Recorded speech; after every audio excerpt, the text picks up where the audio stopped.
Hello everyone, हरे कृष्ण सभी को। कैसे हैं आप सब? Welcome to our exemption express batch. So guys, today is the first day of our exemption express batch. देखो, बहुत सारे स्टूडेंट्स मुझसे पूछ रहे थे कि मैम कब आएगा, वीडियो कब आएगा। सी, पता नहीं अब इसमें आवाज़ आ रही है क्या। सी, ये स्टूडियो मैंने ही सेट करा खुद से, तो आपको तो पता है, पता नहीं भी हो तो मैं बता देती हूँ। I don't have a good knowledge of all this technical चीज़ें, तो इसके लिए काफ़ी ज़्यादा मुझे जो है प्रॉब्लम हुई इस स्टूडियो को सेटअप करने में, but finally I manage to do something with my own. अभी के लिए तो काम चल सकता है, चलो बातें करेंगे बाद में, लेकिन उसके पहले हम देख लेते हैं कि हमें एग्जाम्शन एक्सप्रेस बैच में हमें क्या क्या मिलेगा। देखो यार, मैंने क्या सोचा है ना, सबसे पहले तो एग्जाम्शन एक्सप्रेस बैच में सबसे पहले what we are going to do is हम कैटेगरी ए के चैप्टर्स करेंगे, ठीक है। उसके बाद कैटेगरी ए का चैप्टर करेंगे, उसके नेक्स्ट डे हम करेंगे answer writing practice. This is what we are going to do in our exemption batch. हम सारे चैप्टर्स को कवर करेंगे, it's not about only category A chapters. मैंने कुछ दिन पहले ही, इवन थोड़े टाइम पहले ही, मैंने आपसे कैटेगरीज शेयर करी थी। कहाँ चली गई हेयर। मैंने ये कैटेगरीज शेयर करी थी। See, this is category B, we have category A.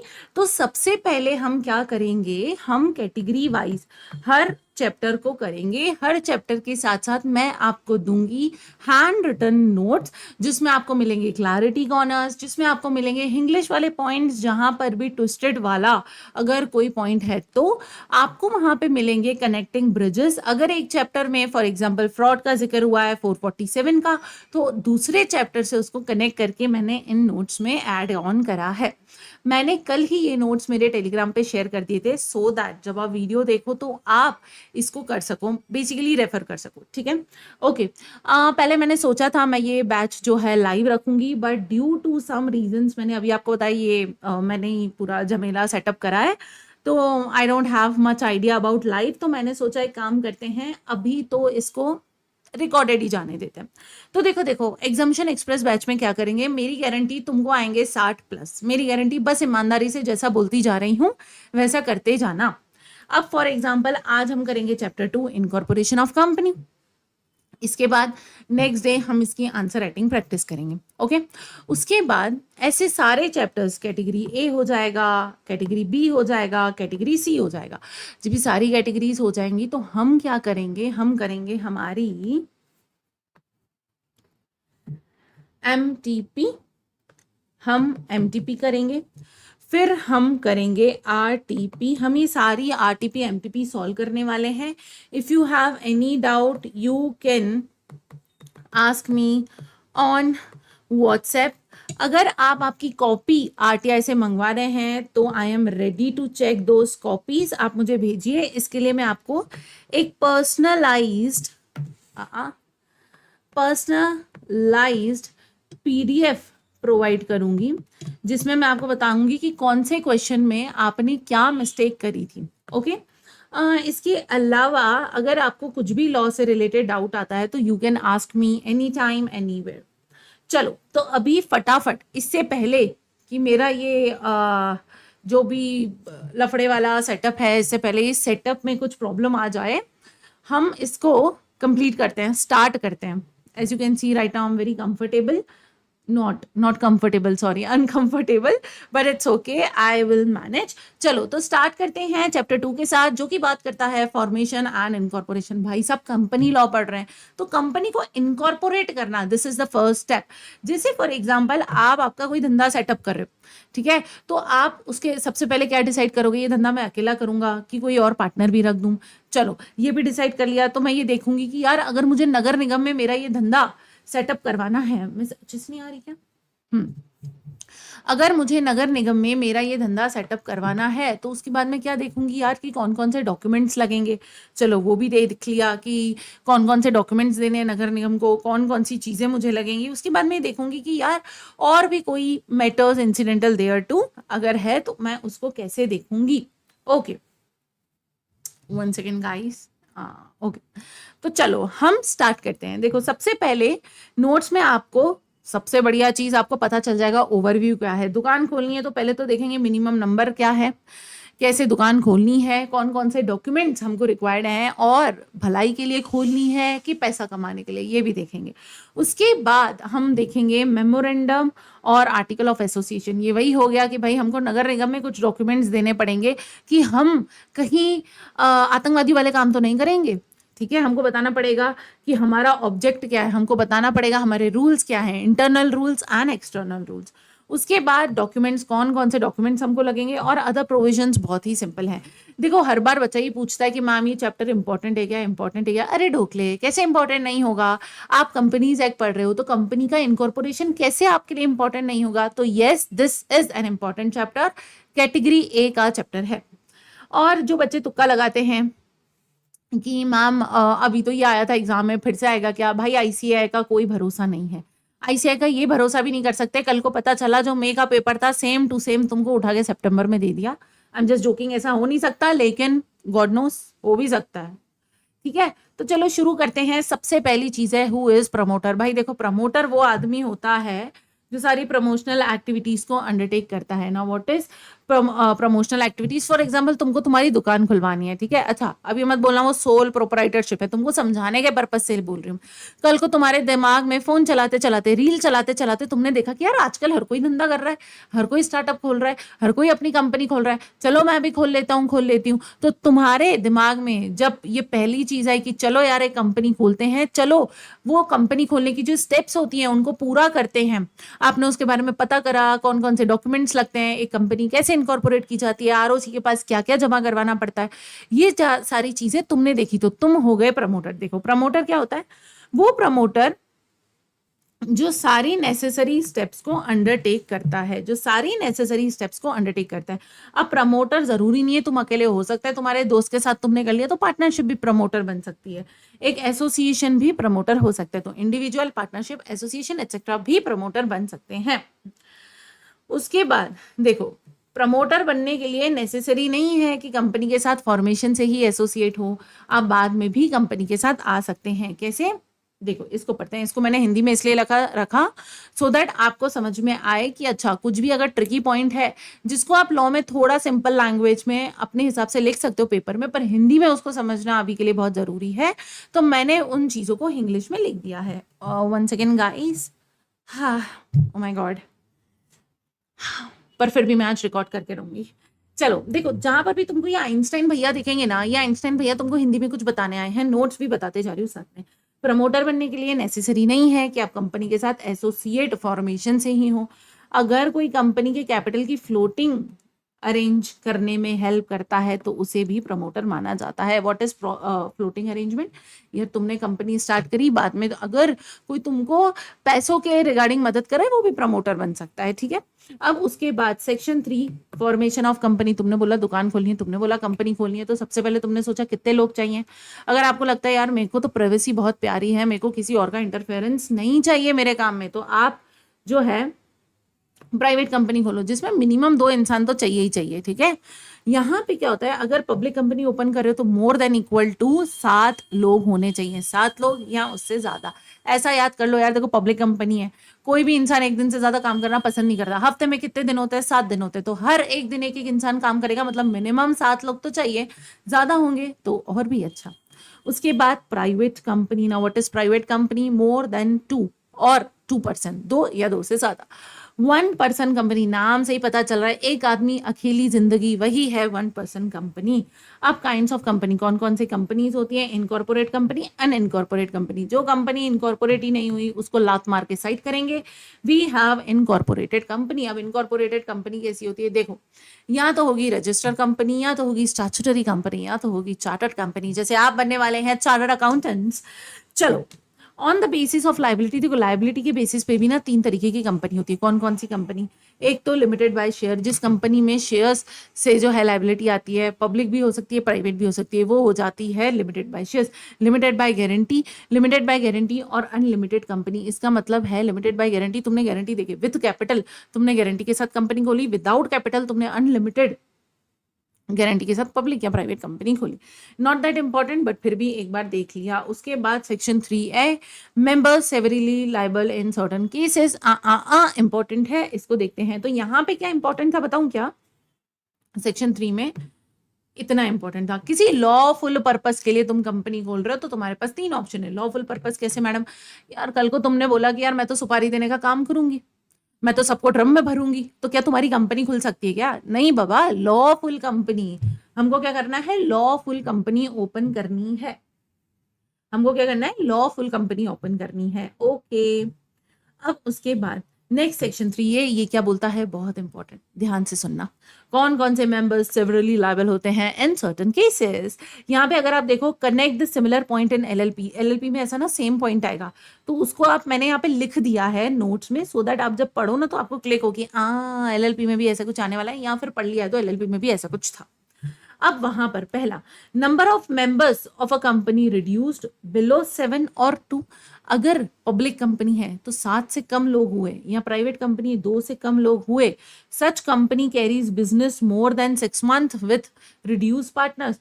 तो every such person who carries business after दो 6 मंथ्स, हाँ, जो भी है वो पर्सन, वो लायबल होगा for the payment of whole debt. इतना ज्यादा अंग्रेजी क्यों पढ़ना? चलो मैं तुमको ना एक बहुत ही सिंपल, मेरी आवाज आ रही है, आगे ही रहना पड़ेगा, मैं तुमको एक बहुत ही सिंपल लैंग्वेज में समझा देती हूँ। देखो, it's very very very easy. Give me 1 second. इतनी भाई साहब, हाँ, टीका लगाने के लिए कुछ होना इज इम्पोर्टेंट। ओके, तो मैंने आपसे ये बोला कि देखो क्या है, इतनी दिक्कतें आ रही हैं बट स्टिल आई एम ढीठ, ऐसे ही थोड़ी सीए बन गई, बहुत जिद है। चलो, तो उसके बाद देखो, कोई इंसान है, मैंने आपको बोला कि यार पब्लिक कंपनी है तो तुमको मिनिमम 7 तो चाहिए हर दिन के लिए, हफ्ते के हर दिन के लिए एक अलग अलग आदमी चाहिए भाई काम करने के लिए। तो पब्लिक कंपनी में 7 लोग चाहिए मिनिमम, प्राइवेट में चाहिए 2 लोग मिनिमम। तो अब आपने ये सोचा कि यार अगर 7 से कम हो गए या फिर 2 से कम हो गए प्राइवेट में तो क्या होगा? तो अगर 6 महीने तक अगर जो है कम मेंबर्स जो हैं वो बिजनेस चला रहे, कंपनी चला रहे, तो 6 महीने के बाद सारा डेट पे करने की जिम्मेदारी उस अकेले पर्सन की हो जाएगी। बस इतना याद रखना, दिस इज वेरी इंपॉर्टेंट। उसके बाद after elapse of 6 months, this is the important line. उसके बाद देखो, तुमको सेक्शन 3 में क्या याद करना है? 7 2 1, सिंपल। उसके बाद तुमको 3A में क्या याद करना है कि भाई अगर 6 महीने से ज्यादा कम मेंबर्स के साथ कंपनी चल रही है, जितने रिक्वायर्ड मेंबर्स है लॉ के अकॉर्डिंग उससे भी कम, तो जो इंसान कंपनी चला रहा था, जो उस बिजनेस को कैरी आउट कर रहा था, वो जो है, भाई मैं टुंडी तो नहीं लग रही, हाँ, वो जो है लाइबल हो जाएगा सारे डेट के लिए। Okay, after 6 month. अब section 4, memorandum of association. Memorandum of association क्या होता है? एक फंडामेंटल डॉक्यूमेंट होता है जो ये डिफाइन करता है relationship with the outsiders of the company. अब देखो, एमओए में क्या है ना, देखो एक कंपनी के लिए आउटसाइडर्स कौन से होते हैं? सप्लायर हो गया, उनका कस्टमर हो गया, ठीक है, बाहर जैसे बैंक से लोन लिया तो उनका क्रेडिटर हो गया, उनके डेटर्स हो गए, ये सारे कंपनी के लिए आउटसाइडर पार्टी है। तो उनके लिए जो भी रूल्स एंड रेगुलेशंस कंपनी के होंगे वो किस में लिखे होंगे? एमओए में। देखो, it defines relationship of company with outsiders. अब यहाँ पर क्या होता है ना, अब एक बात बताओ, अगर हमको बाहर वालों को हमारी कंपनी के बारे में बताना है तो हम क्या बताएंगे? अपना नाम बताएंगे, हम किस काम के लिए कंपनी खोली है हम वो बताएंगे, हम बताएंगे कि यार हम क्या ऑब्जेक्ट को अचीव करना चाहते हैं, हम उनको बताएंगे मेरी लाइबिलिटी क्या है, मेरी कैपिटल कितनी रहेगी, मेरा सब्सक्रिप्शन कितना रहेगा। तो बेसिकली ये सारी चीजें हम इसमें क्यों लिख रहे हैं? कंपनी के बाहर वाले लोगों को बताने के लिए। एमओए होता है कंपनी के बाहर वाले लोगों के लिए। तो कंपनी के बाहर वाले लोगों को ही तो बताएंगे। कल को कोई चाचा रोड से जा रहे हैं तो तुम उन चाचा को ही तो बताओगे कि चाचा मेरे कंपनी का नाम ये है, ये देखो डॉक्यूमेंट। तो जो डॉक्यूमेंट दिखा रहे हो ना वो है आपका एमओए। ठीक है, अब इस एमओए में क्या होता है? क्लॉजेस होते हैं, name clause, situation clause, object clause, liability clause, capital clause और सब्सक्रिप्शन क्लॉज। एक बार देखते हैं ये सब क्या होता है। नेम क्लॉज में क्या लिखा होता है? देखो, अगर प्राइवेट कंपनी है तो प्राइवेट लिखा होगा, लिमिटेड पब्लिक कंपनी है तो लिमिटेड लिखा होगा, और अगर सेक्शन 8 कंपनी है तो ये एप्लीकेबल ही नहीं है। अब नाम में लिमिटेड या प्राइवेट लगाना होगा। शॉर्ट में मैंने यहाँ पे आपको एक बादल बना के दे दिया जो तुम्हारे सीधा खोपड़े में घुसेगा एग्जाम के एक दिन पहले, क्योंकि वो 1.5 दिन में जो तुमने रिवाइज किया वही डिफाइन करेगा कि तुम्हारा पेपर कैसा जाएगा। इसलिए अगर तुमको पूरा सेक्शन नहीं भी पढ़ना है ना, तो तुम इतने ये बादल बादल भी पढ़ लोगे ना, तो तुमको समझ आ जाएगा कि इसके अंदर आखिर है क्या। ओके। अब उसके बाद नाम कैसा नहीं होना चाहिए। सबसे पहला रेस्ट्रिक्शंस क्या है नेम के, आइडेंटिकल और सिमिलर नाम नहीं होना चाहिए। जैसे बिस्लेरी और biliary, this is very identical. Bisleri biliary देखा होगा कितनी डुप्लीकेट मिलती हैं, तो ये आप आइडेंटिकल नाम नहीं रख सकते। उसके बाद नो इलीगल नेम्स। सुपारी दो कंपनी लाइक व्हाट, तुम लोगों को मरवाने का काम करते हो, सुपारी दो इट्स अ इलीगल नेम, तो आप नहीं रख सकते। उसके बाद नो अनडिजायरेबल नेम। अब आरओसी डिसाइड करेगा कि तुम्हारी कंपनी, तुमने डाल दिया Modi ji private limited, Modi ji limited, लोगों को लग रहा है मोदी जी की कंपनियां आके पैसे दिए जा रहे तुमको, और तुम एक दिन विजय माल्या बन के भाग गए और तुम भी एक दिन पॉडकास्ट देने लग गए, तो ऐसा थोड़ी होगा यार। तो ये 3 4 5 चीजें हैं। अभी मैंने तुमको 3 बताया, इलीगल नाम नहीं होना चाहिए, आइडेंटिकल सिमिलर नहीं होना चाहिए, और आरओसी डिसाइड करेगा कि कौन सा अनडिजायरेबल नेम है। चौथा देखो, नो गवर्नमेंट कनेक्शन। कंपनी के नाम में सरकारी नाम कुछ नहीं लिखा होना चाहिए, ऐसा नहीं लगना चाहिए कि यार ये सरकारी कंपनी है, ठीक है। और नो रेस्ट्रिक्टेड वर्ड, तुमको कोई भी रेस्ट्रिक्टेड वर्ड यूज नहीं करना है। उसके बाद नेम रिजर्वेशन, आपको नेम का रिजर्वेशन कैसे करना है, देखो बादल में ही पता चल गया। आरओसी के पास फीस के साथ अप्लाई करना है। कैसे, आप INC 32 प्लस फीस के साथ भरेंगे। उसके बाद आप चेंज ऑफ नेम की एप्लीकेशन भर सकते हैं, रीसबमिट कर सकते हैं 15 डेज फॉर रेक्टिफिकेशन। समझो तुमने कोई नाम दिया और उसके बाद तुम्हारी एप्लीकेशन रिजेक्ट हो गई कि यार हो सकता है वो सिमिलर आइडेंटिकल था, हो सकता है इलीगल था, हो सकता है कि अनडिजायरेबल नेम था, आरओसी को लगा, हो सकता है कि नाम से लग रहा था गवर्नमेंट कंपनी है, हो सकता है कि लग रहा था कि तुमने तो किसी रेस्ट्रिक्टेड वर्ड का यूज करा। इन सारे केसेस में अगर आपका नाम रिजेक्ट हो जाता है तो 15 दिन के अंदर अंदर आप रीसबमिशन कर सकते हैं। अब ये नेम रिसेम्बलेंस है, आप लोग नोट से इसको पढ़ सकते हैं। उसके बाद नेम रिजर्वेशन ड्यूरेशन, नाम रिजर्व करने का ड्यूरेशन क्या होता है। सबसे पहले प्रपोज्ड नेम, अगर नई कंपनी है तो आप एक प्रपोज्ड नेम दोगे कितने दिन के अंदर अंदर, 20 दिन के अंदर अंदर। कितने दिन के अंदर अंदर, 20 दिन के अंदर अंदर। उसके बाद चेंज ऑफ नेम, अगर आपको एग्जिस्टिंग कंपनी का नाम चेंज करना है, इसी मैंने बादल लिख रखे हैं, ठीक है। नई कंपनी है, 20 दिन के अंदर अंदर प्रपोज नेम। उसके बाद अगर एग्जिस्टिंग कंपनी है, 60 दिन के अंदर अंदर आपको चेंज ऑफ नेम की एप्लीकेशन देनी पड़ेगी। अगर आपको एक्सटेंशन चाहिए तो आपको 20 दिन के अंदर अंदर प्लस 1000 जो है, आपको टोटल 40 दिन का एक्सटेंशन मिलेगा, मतलब 20 दिन का एक्सटेंशन मिलेगा। नई कंपनी कितने दिन मिले, 20 दिन प्लस एक्सटेंशन कितना, 20 दिन का, तो 40 दिन का एक्सटेंशन मिलेगा। 1000 रुपये फीस ज्यादा लगेगी। उसके बाद एडिशनल, नाउ एडिशनल तुमको एक्सटेंशन के बाद भी एडिशनल मिलेगा 20 दिन का, मतलब टोटल हो गए 60 दिन। इतना सिंपल है। यहाँ पे बताऊं क्या, कैसे याद करना है, इट्स वेरी इजी। अगर नई कंपनी है, देखो न्यू कंपनी, सिर्फ न्यू कंपनी की बात कर रही हूँ, बोला कि यार कितने दिन में देना है, 20 दिन के अंदर अंदर, नहीं मैं तो भूल गया, तो एक्सटेंड कर लो 20 दिन और। ये एक्सटेंड कर रहे हो ना तो 1000 फीस लगेगी। ओके साहब, समझ आ गया। अभी और भी चाहिए, एडिशनल टाइम पीरियड और चाहिए तो कोई बात नहीं, 20 दिन और ले लो, लेकिन यहाँ पर 1000 का डबल 2000 फीस और लगेगी। टोटल कितना हो गया, 60 दिन। समझ आया। और अगर आपने चेंज ऑफ नेम एग्जिस्टिंग में डाला है तो भी कितने थे, 60 दिन। तो न्यू और एग्जिस्टिंग कंपनी में 60 है, लेकिन न्यू को क्या ना 20-20 दिनों में बांट दिया कि भाई ये प्राइमरी डेज हैं, फिर इतना एक्सटेंशन है, इतना एडिशन है। ओके।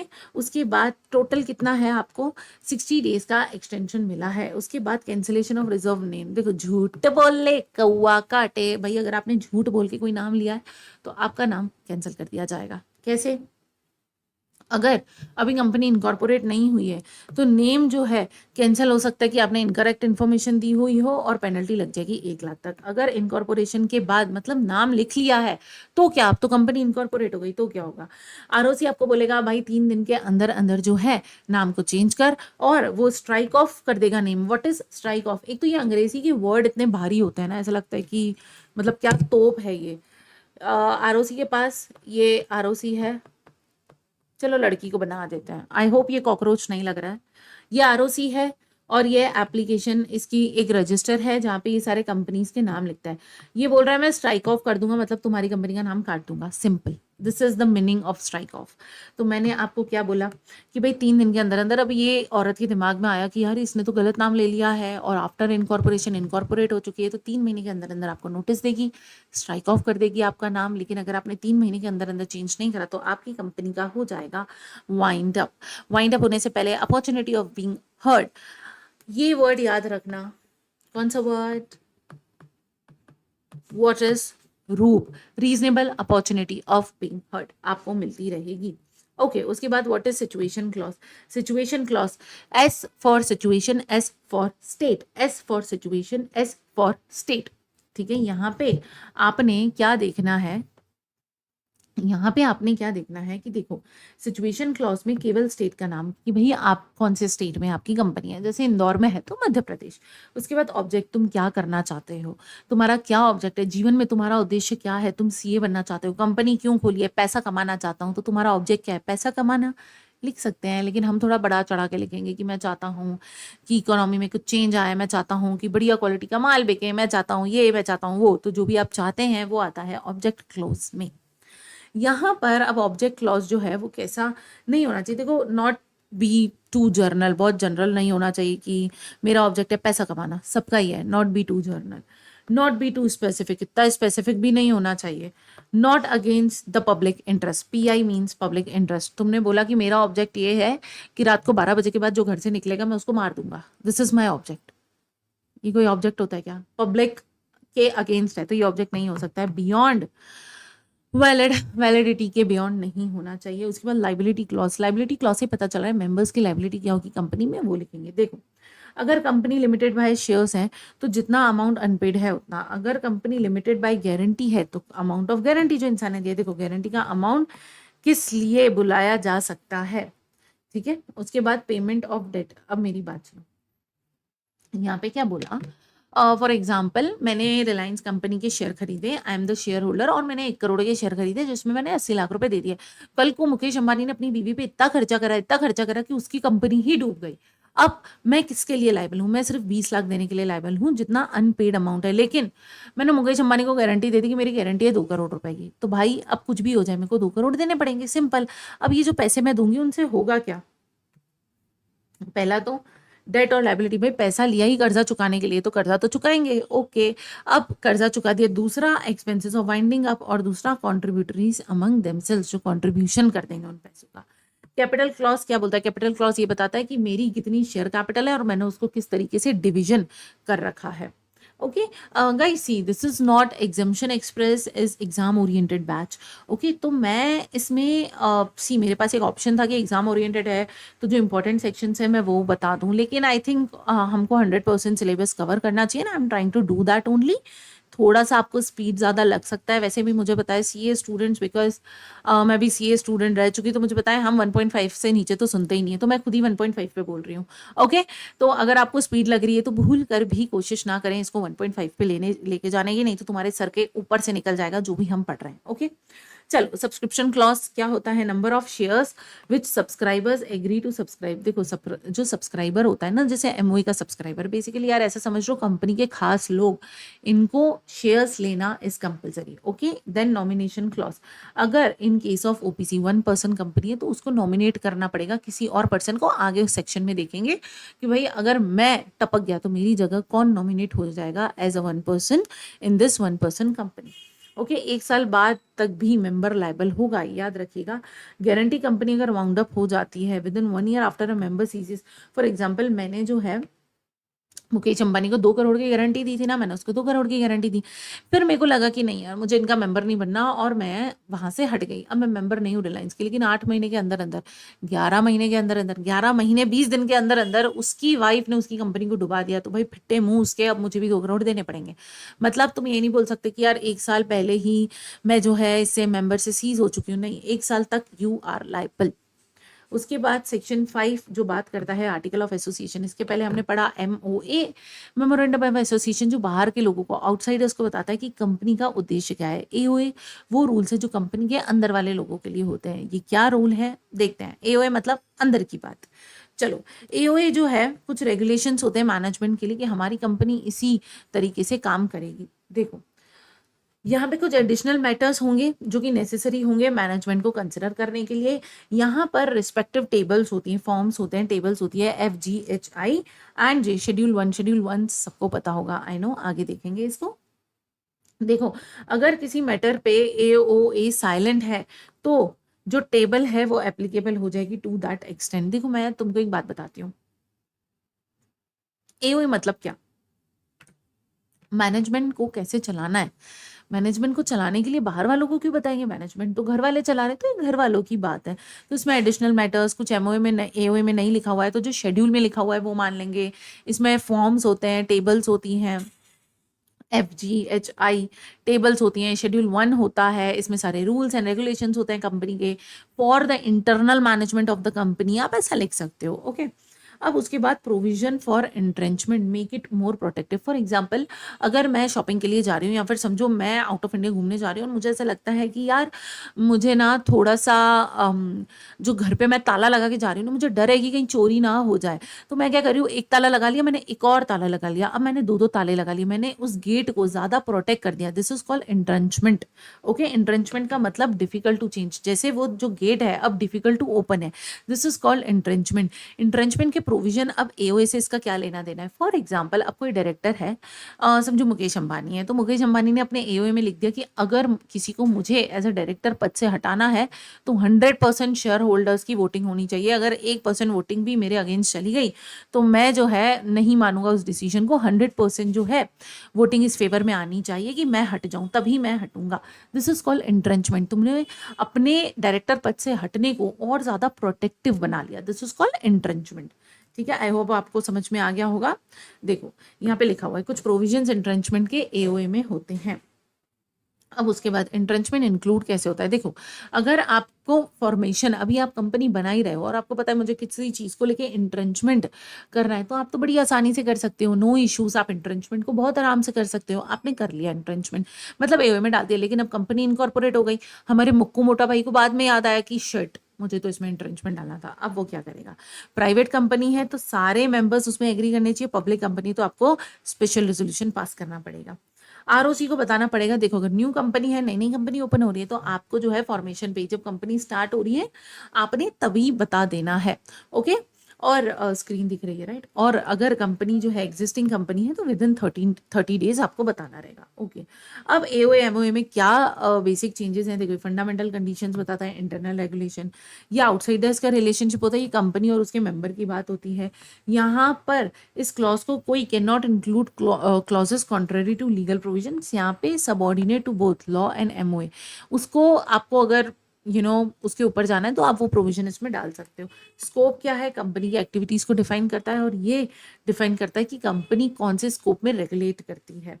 उसके बाद act beyond the scope is virus and void, और यहाँ पे जो एक्ट होता है वो शेयर होल्डर रेक्टिफाई कर सकते हैं रेजोल्यूशन पास करके ना। What is doctrine of constructive notice, all those who are dealing with company deem to have aware. भाई सीधी सी बात है, अगर मैं मुकेश अंबानी के साथ कोई डील कर रही हूँ तो क्योंकि उसका MOA AOA उसकी पब्लिक साइट पे डला हुआ है, पब्लिक डोमेन पे डला हुआ है, तो मैं ऐसा माना जाएगा कि मुझे सब पता है उस कंपनी के बारे में। This is called doctrine of constructive notice. Constructive notice मतलब ऐसा माना जाएगा कि तुमको पहले ही नोटिस दे दिया है, क्यों, क्योंकि हमने पब्लिक डोमेन में डाल रखा है, इट्स इजी।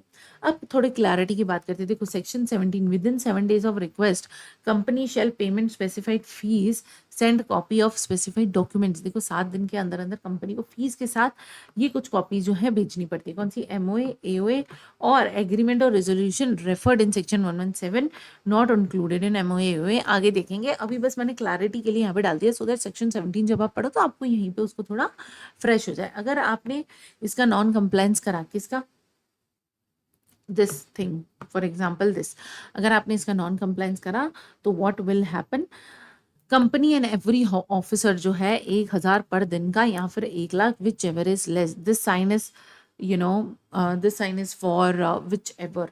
मैं मुक्कू भाई मोटा भाई की कंपनी रिलायंस के साथ कुछ डील करी तो इट्स माय रिस्पॉन्सिबिलिटी कि मैं उस कंपनी के बारे में सारी चीज़ें पता कर लूँ। ठीक है, ओके गाइस, तो हम बात कर रहे थे किसकी, डॉक्ट्रिन ऑफ इंडोर मैनेजमेंट। देखो, indoor management, doctrine of indoor management का मतलब क्या होता है। अगर फॉर एग्जांपल मैं मुकेश अंबानी की कंपनी के साथ डील कर रही हूँ तो मैं ऐसा मानूंगी, ये मैं प्रिज्यूम कर सकती हूँ कि कंपनी के अंदर का मैनेजमेंट जो है वो एकदम बरोबर चल रहा है। ओके, अब क्या बेसिस होते हैं भाई, व्हाट हैपेंस इंटरनली वो पब्लिक के नॉलेज में थोड़ी होगा। ऐसा क्यों प्रिज्यूम कर रहे हैं कि पब्लिक ये मान सकती है कि सब अच्छा ही चल रहा है, क्योंकि पब्लिक को नहीं पता है कि अंदर क्या चल रहा है, ठीक है, कंपनी में इंटरनली क्या चल रहा है। उसके बाद an outsider can only presume with intentions. देखो आउटसाइडर जो है सिर्फ इंटेंशन से ही पता कर सकता है ना। फॉर एग्जाम्पल अभी Mukesh Ambani, Tata, they are all doing very good things, इनकी पब्लिक इमेज अच्छी है, तो हम ये प्रिज्यूम कर सकते हैं कि दे आर राइट और ये कुछ रॉन्ग नहीं कर रहे होंगे। Okay, the third one is if not for the doctrine, the company could escape creditors by denying the authority of officials to act on its behalf। यार सीधी सी बात है, अगर डॉक्ट्रिन नहीं है तो कंपनी जो है ये तो आराम से क्रेडिटर्स को बोल देंगे ना कि भाई आपको ये पता होना चाहिए था कि यहाँ पे तो ऐसी प्रॉब्लम थी, ये वो। अरे यार इंटरनली कंपनी में क्या चल रहा है आई डोंट नो। अब कुछ इसके एक्सेप्शन है, देखो क्या एक्सेप्शन है। अब सबसे पहला, नॉलेज ऑफ इरेगुलरिटी, आपको पहले से ही पता था कंपनी में कुछ गड़बड़ है, तो अब जब आपको पता ही था तो आप ये प्रिज्यूम ही क्यों कर रहे थे कि एवरीथिंग इज फाइन इंटरनली। दूसरा नेग्लिजेंस, यार मिनिमम एफर्ट लगा के आप कोई चीज़ पता कर सकते थे। फॉर एग्जांपल न्यूज़पेपर में आता मुकेश अंबानी ने रिसेंटली कोई घोटाला करा, तो यार तुम वो न्यूज़पेपर पढ़ के पता कर सकते थे ना मिनिमम एफर्ट से, फिर भी आपने नहीं करा, तो that is your problem. Forgery, अरे यार देखो the rule does not apply to the situation in, अगर आपके साथ किसी फॉर्ज्ड डॉक्यूमेंट के साथ किसी ने सिग्नेचर करवा लिया या फिर वॉट एवर इट इज, तो फॉर्जरी पे ये डॉक्ट्रिन ऑफ इंडोर मैनेजमेंट नहीं चलता। एग्जिस्टेंस ऑफ एजेंसी, अब देखो the rule does not apply if there is a question about whether an agency relationship exist. अगर ऑलरेडी आपका एजेंसी रिलेशनशिप था, आप एज एन एजेंसी काम कर रहे थे मुकेश अंबानी के लिए, तो आपको पता होगा कंपनी के अंदर क्या चल रहा है। उसके बाद pre conditions for existence of power, the rule does not apply if the action taken not just beyond the powers of directors और officers but beyond the power of company itself. अगर कंपनी इटसेल्फ के power के beyond ही कुछ चीज़ हो गई है तो ये अप्लाई नहीं होगा। Section 6, act to override MOA AOA, देखो आपने एमओए एओए में कुछ ऐसा लिख दिया जो एक्ट को ओवरराइड करता है। फॉर एग्जाम्पल लॉ में लिखा हुआ है सेक्शन 3 में, हमने अभी भी सेक्शन 3 पढ़ा, सेक्शन 3, सेक्शन 3A, हमने ये सारे सेक्शंस पढ़े, तो लॉ में ही लिखा हुआ है कि यार आप जो है मिनिमम प्राइवेट जो कंपनी है उसके लिए आपको मिनिमम 2 मेंबर चाहिए। पब्लिक कंपनी के लिए कितने चाहिए होते हैं? 7। हर दिन के लिए अलग अलग आदमी चाहिए, हफ्ते में तो आपको 7 मेंबर चाहिए होते हैं। अब आपने क्या करा, आपने ये बोल दिया कि यार मैंने अपने एमओए में लिख दिया कि प्राइवेट कंपनी तो एक इंसान के साथ भी खुल सकती है। नहीं, आप लॉ को ओवरराइड नहीं कर सकते एमओए के थ्रू। ओके, उसके बाद इन द एमओए और एओए ऑफ अ कंपनी, अगर, अच्छा ये क्या है, अगर कोई भी प्रोविजंस, देखो कोई भी प्रोविजन है जो कि हमारे एक्ट को ओवरराइड कर रहे हैं और वो प्रोविजन दिया हुआ है किसी एग्रीमेंट में, किसी रेजोल्यूशन में, आपके एमओए एओए में या फिर बोर्ड में, तो वो जो है उसको वॉइड माना जाएगा, उसको कंसिडर नहीं किया जाएगा। सीधी बात है ना यार। देखो इसको थोड़ा लॉजिकली बताऊंगी, एक बात बताओ, भाई साहब थोड़ा सा दूर हो जाओ। हाँ, ये कौन है? ये मोदी जी हैं। Sorry for my drawing. Modi ji ने बनाया लॉ। लॉ क्यों बनाया? सो दैट लोग जो हैं लीगल तरीके से क्या करें, काम करें लीगल तरीके से। लेकिन तुमने क्या करा, एक एमओए या फिर एओए या फिर कोई एग्रीमेंट या फिर कोई रेजोल्यूशन पास कर दिया और तुमने बोला इसमें जो लिखा है हम वो नहीं मानेंगे, हम तो ये मानेंगे। तो लॉ क्यों बनाया था भाई साहब? पागल समझा है क्या? है ये सारे हमको पागल समझ रहे हैं क्या? लॉ क्यों बनाया? तो बेसिकली इसीलिए बोला गया है कि अगर आप एमओए एओए में कुछ भी ऐसा लिखते हो जो लॉ के अगेंस्ट है तो उसको नहीं माना जाएगा। उसके बाद इनकॉर्पोरेशन ऑफ कंपनी, हाश, इतनी पंचायत के बाद finally we are here section 7 which is important section, maybe बहुत ज़्यादा important section, incorporation of company. देखो सबसे पहले तो आपको नेचर बताना पड़ेगा यार। देखो ना, आप रील चलाते चलाते तुमने बोला कंपनी खोलनी है, तुमने डिसाइड करा प्राइवेट कंपनी खोलनी है, तुमने डिसाइड कर दिया नाम कैसा होना चाहिए, एमओए एओए, तुमने सब कर दिया। अब तुमको कंपनी को इनकॉर्पोरेट करना है, तो सबसे पहले तुम क्या बताओगे कि कंपनी का नेचर क्या है? ठीक है, कंपनी नेचर मतलब पब्लिक है कि प्राइवेट, तुम ये बताओगे। उसके बाद तुम ये बताओगे कि यार रिजर्वेशन ऑफ नेम, इस कंपनी का नाम क्या है। उसके बाद तुम एमओए और एओए दोगे। एक बात बताऊं, अभी जो ऊपर सेक्शन पढ़े सबसे पहले क्या पढ़ा? पब्लिक कंपनी कौन सी, प्राइवेट कंपनी कौन सी, यहाँ पे भी पहला स्टेप क्या है, पब्लिक प्राइवेट कौन सी है। दूसरा मैंने आपको किस बारे में बताया, मैंने आपको बताया नाम के बारे में, यहाँ पे भी नाम लिखा हुआ है। उसके बाद मैंने आपको बताया एमओए के बारे में, वही लिखा हुआ है। सबमिशन ऑफ एमओए अपने पास रख के क्या करोगे, सबमिट तो करोगे। उसके बाद जो भी पर्सन एज अ डायरेक्टर है उनकी इंफॉर्मेशन। उसके बाद डिक्लेरेशन ऑफ कंप्लायंसेस, अभी डिक्लेरेशन कौन देगा, सीए, सीएस, सीएमए, आप और हम जैसे लोग डिक्लेरेशन देंगे कि ये जो कंपनी है वो सारे रूल्स एंड रेगुलेशंस के हिसाब से चल रही है। आप स्टैम्प ड्यूटी लगाओगे, उसके बाद ऑब्टेन करोगे सर्टिफिकेट, फाइल करोगे डिक्लेरेशन। देखो सिंपल लैंग्वेज में बताऊं क्या, देखो पब्लिक है कि प्राइवेट ये बता दिया, चलो नाम तो बता दो, नाम बता दिया। एमओए एओए पढ़ा, हाँ तो एमओए और एओए बता दिया, ठीक है। उसके बाद ये एमओए एओए बना के क्या करा भाई, सिर्फ बनाने से काम थोड़ी चलेगा, आपको तो ये भी बताना पड़ेगा ना कि भाई आपको इसको सबमिट करना पड़ेगा, यू हैव टू सबमिट, आपने इसको सबमिट भी करना है। चलो आपने सबमिट कर दिया, जब आपने इसको सबमिट कर दिया तो एक बात बताओ, स्टैम्प ड्यूटी लगेगी नहीं लगेगी। हम कोई भी प्रॉपर्टी लेते तो वो नोट जैसा कुछ फोटो नहीं लगा रहता क्या उस पर, ये देखो आपने एमओए ओ सबमिशन कर दिया एमओए, उसके बाद स्टैम्प ड्यूटी के पहले यहाँ पे स्टैम्प ड्यूटी ऐसे तो मिलेगी नहीं, यहाँ पे सबसे पहले आपने करनी है दो चीजें। अब जब आप सबमिट कर ही रहे हो एमओए को तो दो चीजें और सबमिट कर दो, क्या कि आप जो है लॉ के हिसाब से चलो, कौन देगा, सीए सीएस सबमिट करेगा। उसके बाद आपने डायरेक्टर्स की डिटेल को भी तो सबमिट करना है, जो भी डायरेक्टर्स हैं उनकी डिटेल को सबमिट करो।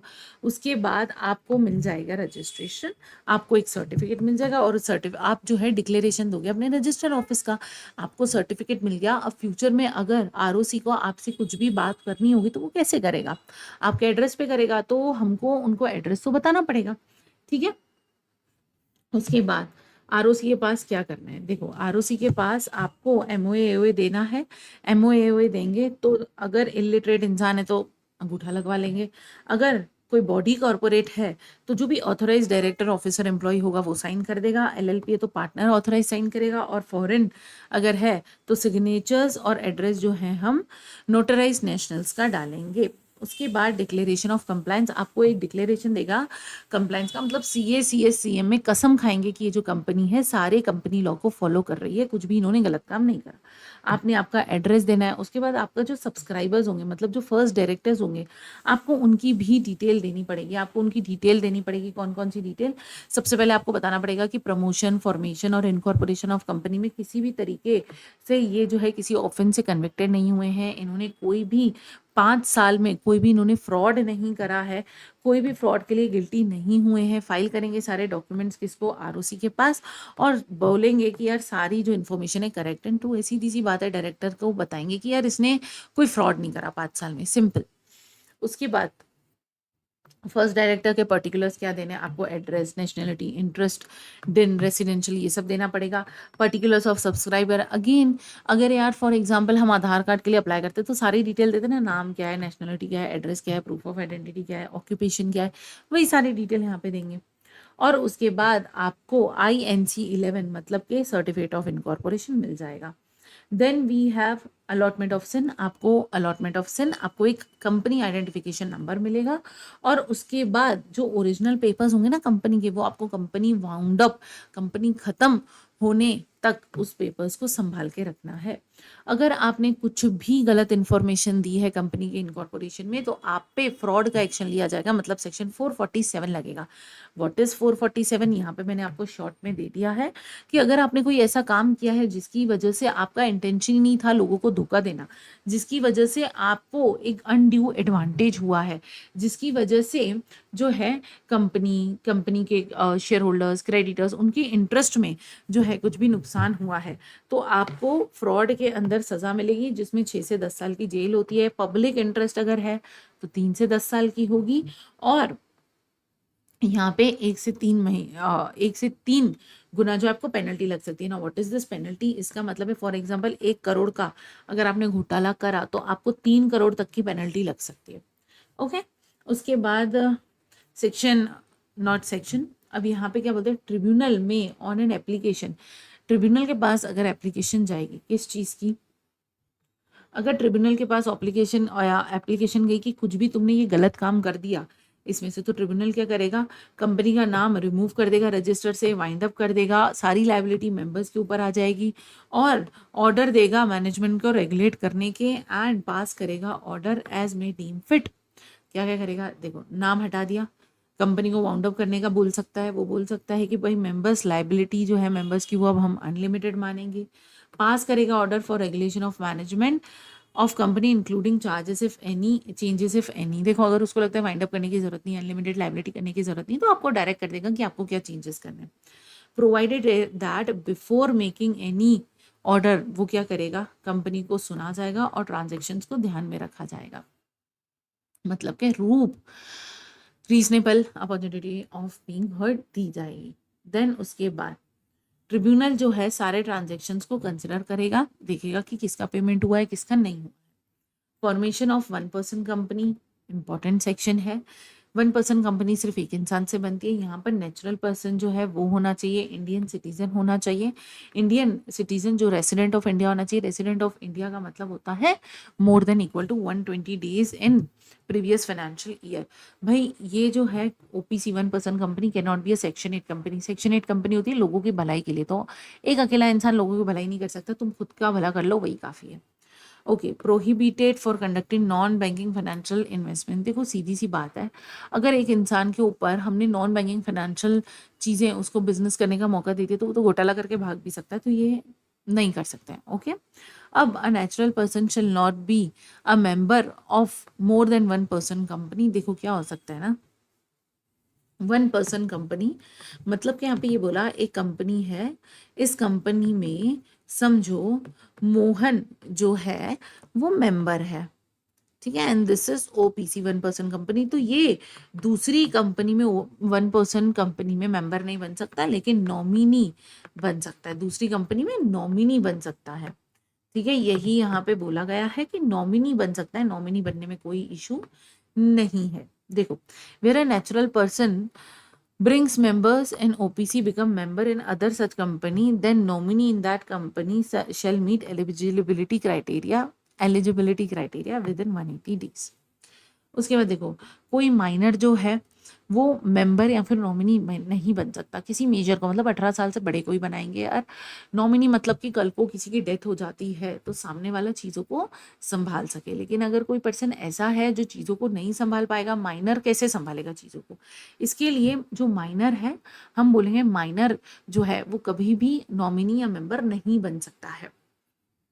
उसके बाद हाँ, OPC private company public company में कन्वर्ट हो सकती है, यहाँ से एमसीक्यू आ सकता है। मैं यहाँ पे लिख भी देती हूँ, यहाँ से ये क्या बन गया, यहाँ से एमसीक्यू आ सकता है। ओके, देन 1% कंपनी का नॉमिनी। देखो आपको नॉमिनी करे तो आपको सबसे पहले तो नॉमिनी का नाम और उसकी मर्जी।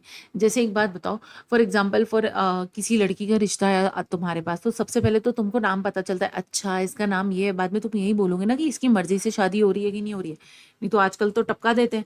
तो name of the nominee plus consent, और जैसे ही जो पर्सन है अगर डेथ हो जाती है या वो पर्सन किसी भी इनकैपेसिटी आ जाती है तो वो मेंबर बन जाएगा। एमओए में कंसेंट से नाम डालेंगे, उसके बाद रिटर्न कंसेंट जो है वो रजिस्ट्रार को देंगे कि देखो भाई ये नॉमिनी बनना चाहता है, ज़बरदस्ती नहीं करी।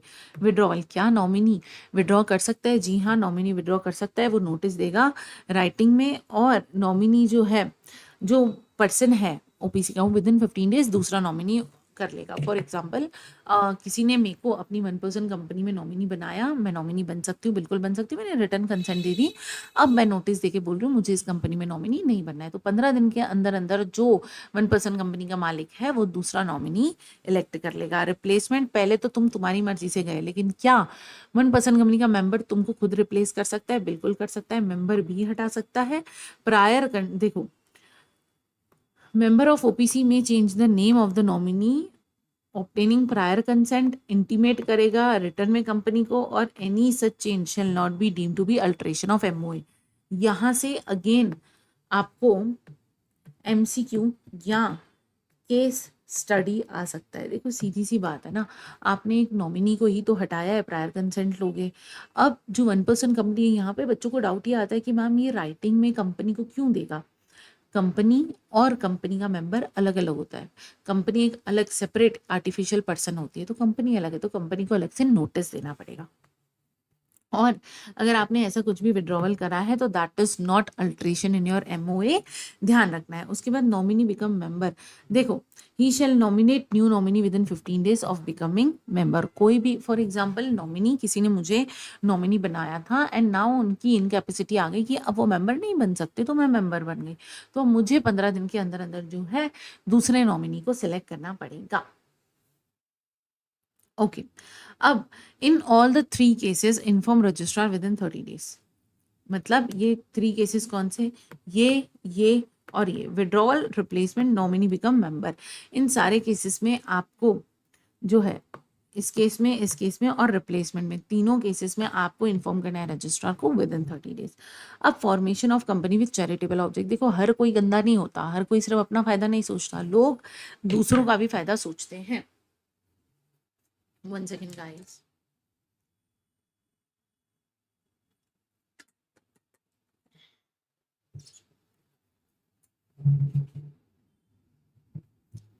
हाँ, तो देखो ऐसा होता है ना, लोग दूसरों का भी फायदा सोचते हैं, बिल्कुल सोच सकते हैं दूसरों का फायदा, इसलिए कुछ चैरिटेबल ऑब्जेक्ट के लिए भी कंपनीज को बनाया जाता है। अब चैरिटेबल ऑब्जेक्ट के लिए कंपनीज को कैसे बनाया जाता है, मैं बहुत ज्यादा नीचे लग रही हूँ क्या, हे भगवान, नो इश्यूज गाइस। चलो देखो, नोबल, आपको अगर कोई कंपनी खोलनी है चैरिटेबल ट्रस्ट के लिए तो आप खोल सकते हैं सेक्शन 8 कंपनी। सेक्शन 8 कंपनी मतलब लोगों की भलाई के लिए। तो बताओ, अगर आपने लोगों की भलाई के लिए कंपनी खोली है तो क्या आप डिविडेंड ले सकते हो या बांट सकते हो उस कंपनी से। डिविडेंड का मतलब होता है प्रॉफिट का हिस्सा अपने मेंबर्स को बांटना। जब तुम्हारा ऑब्जेक्ट ही नहीं है प्रॉफिट कमाना, तुम्हारा ऑब्जेक्ट तो है लोगों की भलाई करना, तो क्या तुम डिविडेंड ले सकते हो? नहीं। यहाँ से केस स्टडी या फिर एमसीक्यू आ सकता है। सेक्शन 8 कंपनी कभी भी डिविडेंड पे नहीं करती है, पहली चीज। दूसरी चीज, कौन कौन से ऑब्जेक्ट होते हैं, commerce, art, science, sports, education, research, social welfare, religion, charity, protection of environment.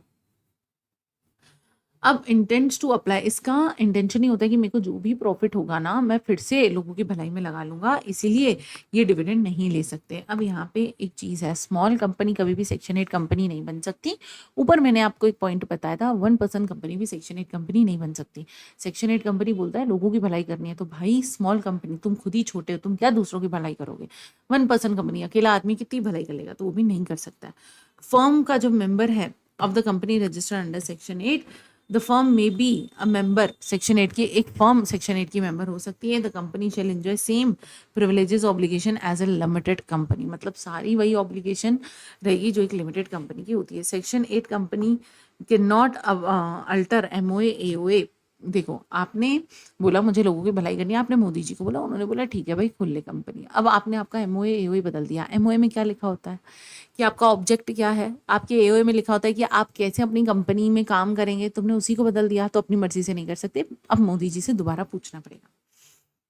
Section 8 company itself खुद को कन्वर्ट कर सकती है किसी भी दूसरी कंपनी में, लेकिन अगेन स्पेशल रेजोल्यूशन पास करना पड़ेगा और अप्रूवल लेनी पड़ेगी सेंट्रल गवर्नमेंट की, जो कि उन्होंने रीजनल डायरेक्टर को दे रखा है। आरओसी जो है वो सुओ मोटो जो है एग्जिस्टिंग सेक्शन 8 कंपनी को एग्जिस्टिंग पब्लिक कंपनी या प्राइवेट कंपनी में भी बदल सकता है। Central government may issue a license and thereupon the ROC shall register the company as a limited company। यहाँ पे without addition of the word limited or private limited as the case में भी simple था। revocation of license, अगर गड़बड़ करने, अगर आपने कुछ गड़बड़ करी सेक्शन 8 कंपनी के थ्रू, आप रजिस्टर हुए, कुछ भी गड़बड़ करी, तो आपसे मोदी जी आपका लाइसेंस वापस ले लेंगे। देन देखो, द सेंट्रल गवर्नमेंट में बाय ऑर्डर रिवोक कर सकता है लाइसेंस, लेकिन आपको reasonable opportunity of being heard दी जाएगी। यहाँ पे कंपनी ने अगर कॉन्ट्रावेंट करा है किसी भी कंडीशन का या फिर कोई फ्रॉड करा है तो ही उसका लाइसेंस रिवोक कर दिया जाएगा। रिवोकेशन जो है उसके जैसे ही रिवोकेशन हो गया, आपको पब्लिक या प्राइवेट कंपनी में बनना पड़ेगा। Where a licence is revoked and the central government is satisfied that the essential in, अरे सीधी सी बात है ना भाई, आपने कुछ भी कंडीशन फॉलो नहीं करी, आपने कोई भी फ्रॉड करा, आपने पब्लिक इंटरेस्ट के अगेंस्ट काम करा, तो आपका लाइसेंस सेंट्रल गवर्नमेंट छीन लेगी, simple. What happened guys? Okay, sorry, here we are. Okay, तो अगर जैसे ही आपको reasonable opportunity of being heard दी और आपसे सेक्शन 8 कंपनी का दायरा छीन लिया गया, तो सबसे पहले आपको बोलेंगे कि आप आपका नाम चेंज करो। उसके बाद बोलेंगे कि आप वाइंडिंग अप कर लो और जो भी सरप्लस बचेगा वो ट्रांसफर कर लो, या तो सिमिलर ऑब्जेक्ट वाली कंपनी को, या फिर इंसॉल्वेंसी बैंकरप्सी फंड में उसको क्रेडिट कर दो, या फिर अमलगमेट कर दो दूसरी सिमिलर कंपनी के साथ। इट्स वेरी इजी गाइस, बहुत ही आसान है। मैंने आपसे क्या बोला? वाइंड अप हो रहे हो तो या तो अपना सारा पैसा दूसरी कंपनी को शिफ्ट कर दो, या तो आप इंसॉल्वेंसी बैंकरप्सी में दे दो, या फिर अमलगमेट हो जाओ दूसरी कंपनी के साथ, सिंपल। पनिशमेंट क्या है यहाँ पर? अगर डिफॉल्ट करा है इस सेक्शन में तो कंपनी 10 लाख से 1 लाख 1 करोड़ तक का है, डायरेक्टर 25,000 से 25 लाख, और अगर कंपनी ने फ्रॉड करा है तो ऑफकोर्स फ्रॉड वाला सेक्शन लग जाएगा। Then steps of incorporate section 8 company. अब सेक्शन 8 कंपनी को कैसे इनकॉर्पोरेट किया जाता है? देखो सिंपल, आप आरओसी को अप्लाई करोगे, एमओए एओए बनाओगे, आपके फाइनेंशियल प्रोजेक्शन बताओगे कि हम जो है आने वाले 3 साल में कैसे पैसा कमाएंगे। भाई तुमको देखो यहाँ पे एक एक्स्ट्रा पॉइंट क्यों है, हमने जब सेक्शन 7 पढ़ा उसमें ऐसा नहीं था, क्योंकि उसमें लोगों की भलाई नहीं, तुमको कमाना ही प्रॉफिट है। यहाँ पे तुम बोल रहे हो लोगों की भलाई करना है, तो बताओ तो सही 3 साल तक तुम्हारे पास खुद पैसा कहाँ से आएगा? तभी तो तुम लोगों की भलाई कर पाओगे। सब क्लियर आ रहा है ना? आ रहा है। डिक्लेरेशन देंगे कौन? एडवोकेट, सीए, सीएस, सीएमए, ये डिक्लेरेशन देंगे कि भाई जो कंपनी है वो एकदम करेक्ट काम कर रही है, आपके सेक्शन और लॉ के अकॉर्डिंग ही कर रही है। एमओए एओए जो है वो सेक्शन 8 के प्रोविजंस के अकॉर्डिंग होने चाहिए, सारी रिक्वायरमेंट्स जो है वो कंप्लाई हो जानी चाहिए। उसके बाद conversion of section 8 into any other kind of company. यार मैंने लोगों को इतना भला कर दिया, मुझे लगता है नहीं, मुझे तो अब कन्वर्ट होना है, तो कैसे होंगे? स्पेशल रेजोल्यूशन पास करो, एक एक्सप्लेनेटरी स्टेटमेंट दो कि तुम कन्वर्ट क्यों होना चाहते हो, एप्लीकेशन दो रीजनल डायरेक्टर को, है ना, और उसके बाद प्रूफ ऑफ डिलीवरी कि आपने नोटिस सर्व कर दिया है सारे। देखो क्या होता है ना, अब मैं सेक्शन 8 कंपनी हूँ और मुझे कन्वर्ट होना है, तो मैंने बोला यार पहले तो स्पेशल रेजोल्यूशन पास करो और एक मैं एक्सप्लेनेशन दूंगी, एक्सप्लेनेटरी स्टेटमेंट दूंगी कि मुझे क्यों कन्वर्ट होना है। उसके बाद जब मैं रीजनल डायरेक्टर को बोलूँगी मुझे कन्वर्ट होना है, तो उसको एक प्रूफ ऑफ डिलीवरी देना पड़ेगा। प्रूफ ऑफ डिलीवरी ये देना पड़ेगा कि भाई मैंने जो चेंज होने का डिसीजन है ये इनकम टैक्स वालों को, जीएसटी वालों को, एमसीए वालों को, सबको बताया है। ऐसा क्यों कर रहे हैं? लॉजिकल है ना कि अगर सेक्शन 8 कंपनी में हो सकता है उसकी इनकम टैक्स की लायबिलिटी बन रही हो, जीएसटी की लायबिलिटी बन रही हो, अगर वो कन्वर्ट हो जाएंगे तो उनको दिक्कत आएगी। कल को तो ये बोल देंगे कि यार कंपनी अलग है, मैं अलग हूँ, सेक्शन 8 कंपनी तुम्हारी डिसॉल्व हो गई, अब उस कंपनी से जाके लो, वो कंपनी तो है ही नहीं, वो तो कन्वर्ट हो गई, तो अब तुमको पैसा नहीं मिलेगा। इसलिए आरडी को बताना इज इम्पॉर्टेंट कि आपने नोटिस सर्व कर दिया इन सारी अथॉरिटीज़ को। उसके बाद ये अथॉरिटीज़ जो हैं, अगर इनको कुछ भी बोलना है तो 60 दिन के अंदर अंदर आरडी को बोलेंगी। कंपनी ने जो है अपने financial statement, annual returns file किए होने चाहिए लास्ट फाइनेंशियल ईयर तक। एडिशनल फाइनेंशियल स्टेटमेंट क्या? देखो, where application is made after 3 months from the end of the financial year, attach financial statement made up to date not more than 30 days of filing such application. Basically आपको financial statement latest वाली देनी है। आप जो है submit करोगे copy of application to ROC. आप RD को बोलोगे देखो मैंने आरओसी को भी बताया है। विद इन अ वीक जो है पब्लिश होगा एक नोटिस वर्निकुलर न्यूज़पेपर में। यार तुम कंपनी का कोई भी लॉ हो ना, तो कंपनी कुछ भी करे तो ये पॉइंट तो फोकट में ही लिख देना है, 1 मार्क्स तो यूं ही मिल जाएगा। वर्निकुलर न्यूज़पेपर में इंग्लिश हिंदी दोनों में आपको बताना है कि बेसिकली इसका रजिस्टर ऑफिस यहाँ सिचुएटेड है, ये कन्वर्ट हो रही है। कंपनी की वेबसाइट पे बताओ, आरडी उसके बाद अप्रूव करेगा, reasonable opportunity of being heard देगा अगर उसको रिजेक्ट करना होगा तो। उसके बाद we have after receiving approval special resolution pass हो जाएगा और एमओए में अल्टरेशन हो जाएगा। सेक्शन 8 में मैंने बोला था ना, एमओए में आप ऐसे ही अल्टर नहीं कर सकते हो, सेंट्रल गवर्नमेंट से मतलब आरडी से परमिशन लेनी पड़ेगी। वही अब परमिशन ले लिया, आरडी ने अप्रूव कर दिया, तो एमओए को अल्टर करो। कॉपी जो है फ्रेश एमओए की आप आरओसी को दो कि देखो अब हम जो है ये रूल्स फॉलो करेंगे अपने लिए, और एक फ्रेश सर्टिफिकेट ऑफ इनकॉर्पोरेशन आपको मिल जाएगा। Then effect of registration. Now what is effect of registration? देखो, subscribers to the memorandum and all persons who may from time to time जो members हैं कंपनी के, वो registration करवाएंगे basically certificate of incorporation from the date of incorporation specified in corporation certificate become body corporated by the name specified in MOA under the same name. इसका मतलब क्या है? बहुत सिंपल, नॉट दैट इम्पॉर्टेंट, ज़्यादा इंपॉर्टेंट सेक्शन नहीं है। Basically subscribers को अगर आना है कंपनी में तो वो क्या क्या करेंगे? Exercising all functions of an incorporate company, power to acquire, इन सब्सक्राइबर्स के पास पावर होगा एक्वायर करने का, होल्ड करने का, डिस्पोज करने का, प्रॉपर्टी कोई भी कॉन्ट्रैक्ट करने का। देखो जैसे ही अगर आपके पास सर्टिफिकेट आ गया तो आप क्या क्या कर सकते हो? एक कंपनी जो है प्रॉपर्टी खरीद सकती है, एक कंपनी जो है एक इनकॉर्पोरेटेड कंपनी के सारे फंक्शंस फॉलो कर सकती है, कंपनी किसी को भी स्यू कर सकती है, किसी के ऊपर सूट फाइल कर सकती है और उसका परपेचुअल सक्सेशन हो जाएगा। तो यही तो फायदा होता है ना। Effect of memorandum and article, देखो अब इसका मतलब क्या है? MOA AOA bind the company and members there to of the same extent respectively has been sign by, देखो जो एमओए एओए ना वो सारे मेंबर्स और कंपनी साइन करते हैं। इसमें बस यही लिखा हुआ है।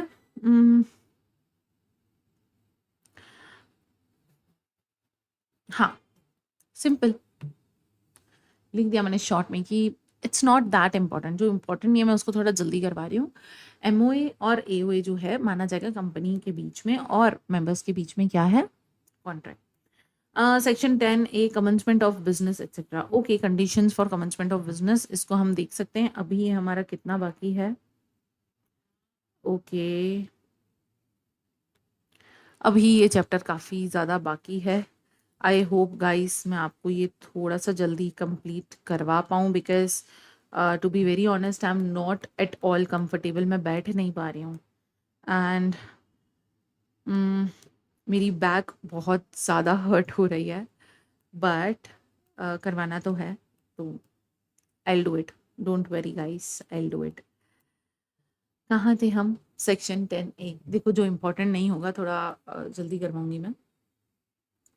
A company having share capital incorporated after the commencement of Company Act, उसका shall commence any business or exercise any borrowing powers only if company ने फाइल कर दिया हो वेरिफिकेशन, किसको? आरओ को, डिक्लेरेशन दे दिया हो विद इन 180 डेज। आपको बिजनेस स्टार्ट करना है ना, विद इन 180 डेज आपने डिक्लेरेशन दे दिया हो कि भाई आप ये जो है बिजनेस कर रहे हो। ये डिक्लेरेशन जो है CA, CS, CMA, cost accountant देंगे, नहीं दिया तो पेनल्टी लग जाएगी। ओके अच्छा, इस बार मैं ये सोच रही हूँ, मुझे आप कमेंट्स में बताना। आई एम थिंकिंग कि मैं आपको पेनल्टी के लिए एक अलग से शीट बना के दूँ।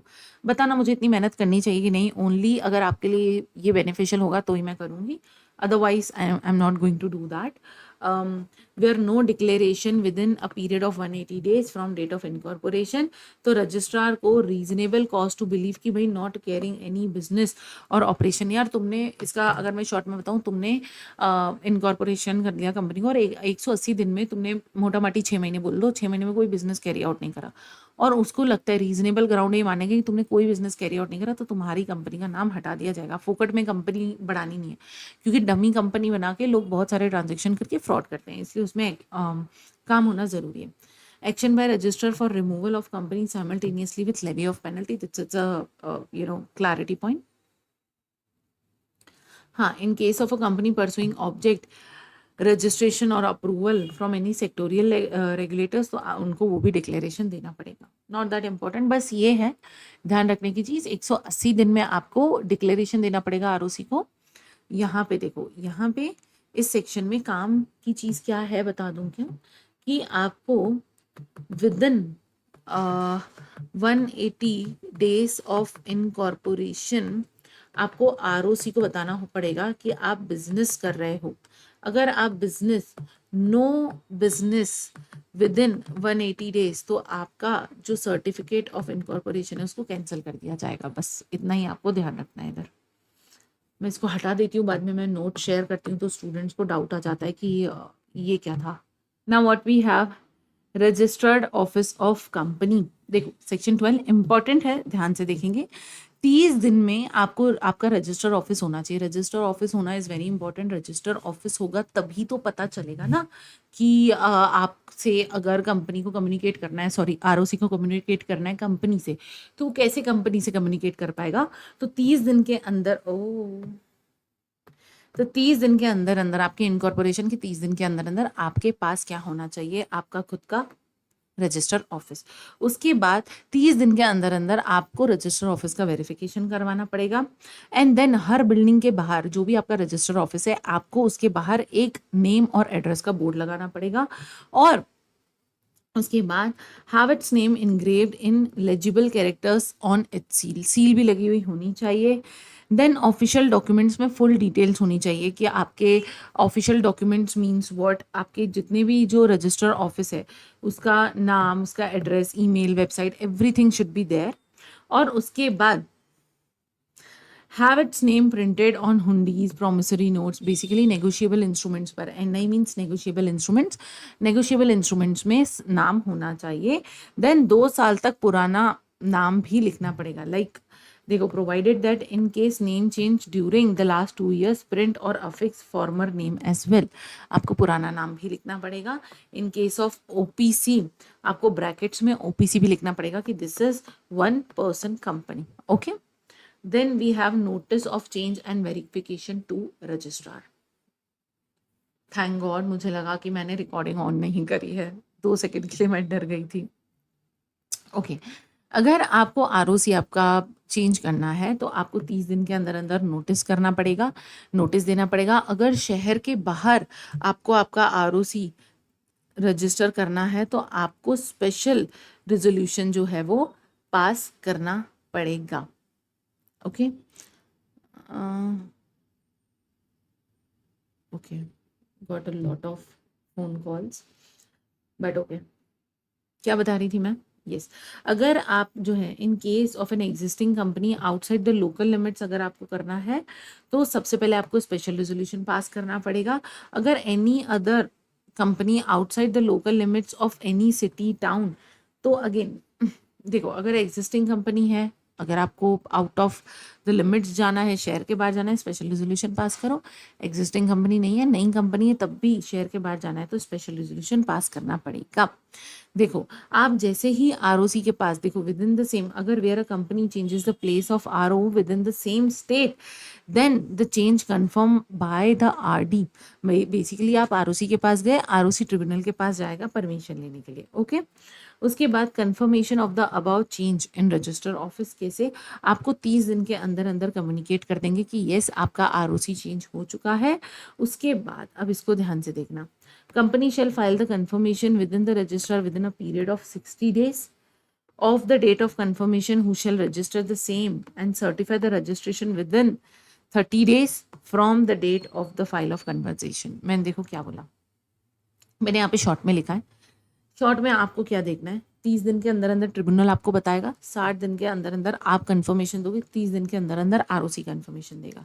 सिंपल। ओके, अब एक बार देखो, सर्टिफिकेट जो है वो कंक्लूसिव एविडेंस होता है। अगर चेंज ऑफ RO का आपको सर्टिफिकेट मिल गया तो दैट इज पत्थर की लकीर। उसके बाद ROC जो है क्या करेगा, has reasonable grounds to believe, RGTB means reasonable grounds to believe that company is not carrying any business, तो वो फिजिकल वेरिफिकेशन करवा सकता है। हमने अभी ऊपर पढ़ा था कि अगर आप 180 दिन तक आपने बिजनेस कैरी आउट नहीं करा तो आपका कंपनी का नाम कैंसिल कर दिया जाएगा, रजिस्टर से काट लिया जाएगा। तो यहाँ पे वही बोला है कि अगर उसको लगता है रीजनेबल ग्राउंड टू बिलीव है कि यार आप बिजनेस कैरी फॉरवर्ड नहीं करे, तो फिजिकल वेरिफिकेशन करवा सकता है। अगर आपने बिजनेस नहीं किया तो आपकी कंपनी को बंद कर दिया जाएगा। ऊपर जो पॉइंट था उसको रिपीट कर दिया गया है।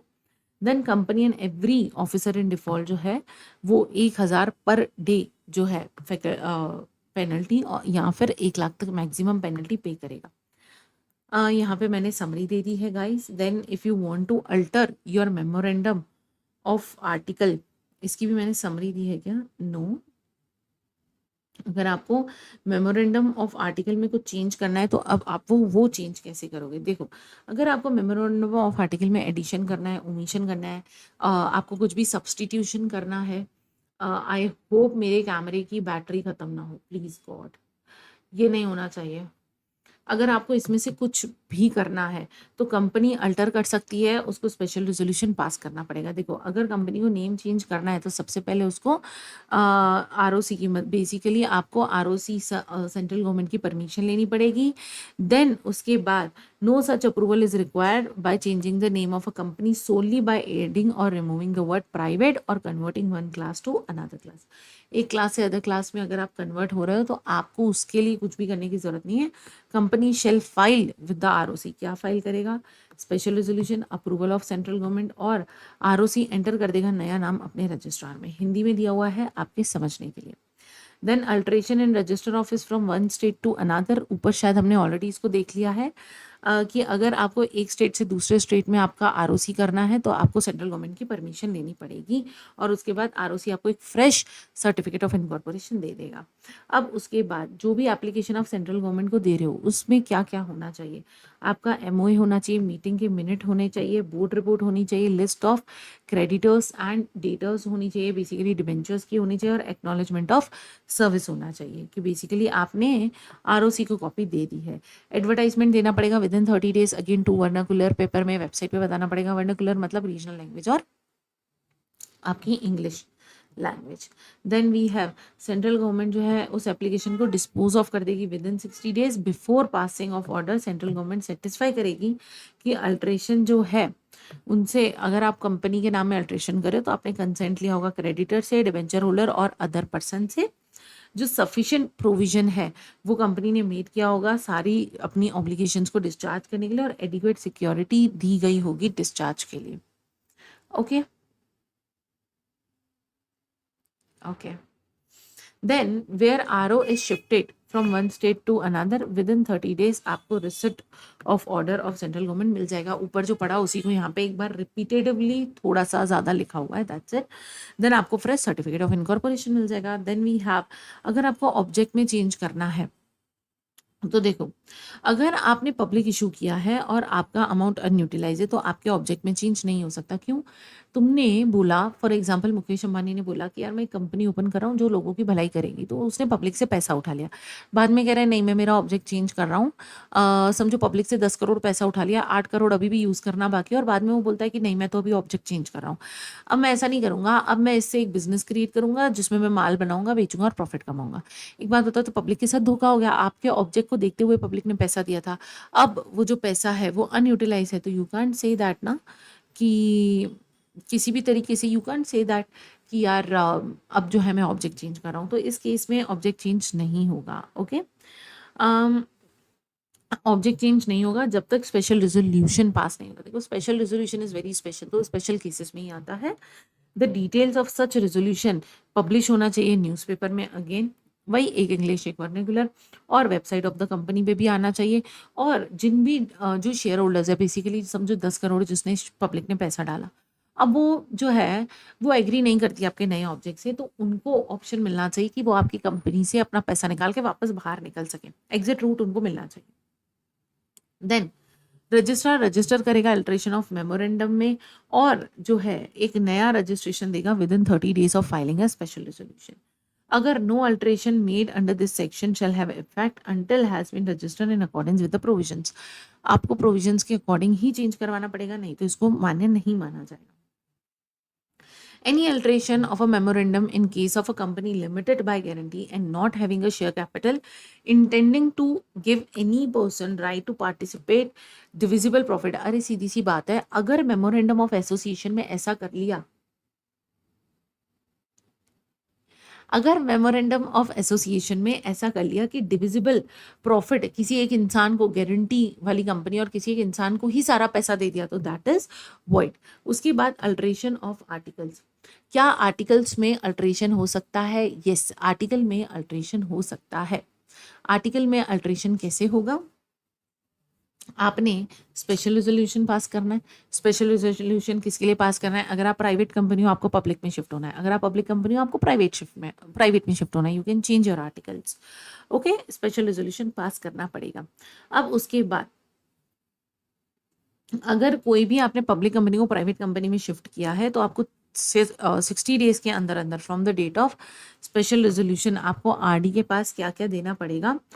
एओए एमओए की कॉपी, अगेन मिनट्स, अगेन हमारी बोर्ड रिपोर्ट और डिक्लेरेशन ऑफ की मैनेजरियल पर्सन, ऊपर सेम पॉइंट्स हमने पढ़े थे उसी को रिपीट करा है। Guys you can do one thing, see आप नोट्स में मार्क कर सकते हो।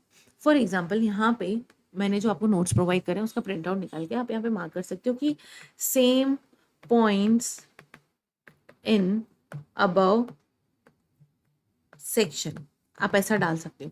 सो दैट क्या है ना, अगर आपने एक ही बार पढ़ लिया और वहीं पे आपने देख लिया कि यार ये तो सेम प्रोविजन ऊपर वाले सेक्शन में भी ऑलरेडी है, तो आपको क्या डबल डबल से याद करने की जरूरत नहीं पड़ेगी। ओके देखो, provided that if a company alters its AOA in such manner that eliminates the necessary restriction and limitation require for private company under the laws its statutes private company from the date of alteration. भाई कोई भी ऐसी चीज़ हो जो उसको उसकी liability से dispose of करिए तो नहीं होगा। Change with in 15 days, ROC file करेगा फॉर्म, आपको ROC के पास फॉर्म फाइल करना पड़ेगा विद इन 15 डेज। देखो, every alteration of AOA approval देने पड़ेगा सेंट्रल गवर्नमेंट का, और प्रिंटेड कॉपी भी देनी पड़ेगी।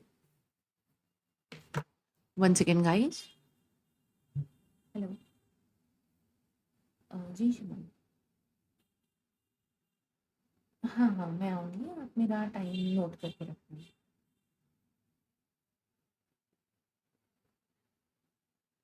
नहीं, कल मीटिंग वगैरह नहीं है, तो हम फ्रीली कुछ भी टाइम सेट कर सकते हैं, नो इश्यूज। हाँ ओके